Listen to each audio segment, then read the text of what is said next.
If you're watching this, you might be considering or preparing for cervical spine surgery. It's a big step, and understanding what lies ahead can make a world of difference. First up, let's talk about why you might need this surgery.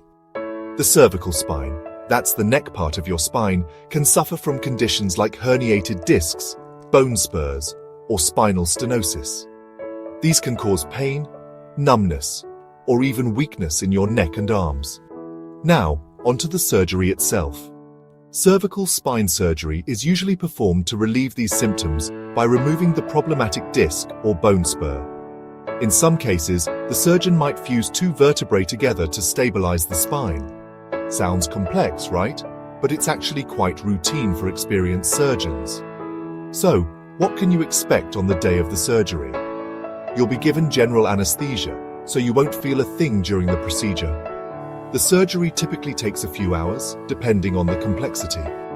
Post-surgery, you'll spend some time in the recovery room until the anesthesia wears off. Recovery varies from person to person, but generally, you might need to wear a neck brace for a few weeks.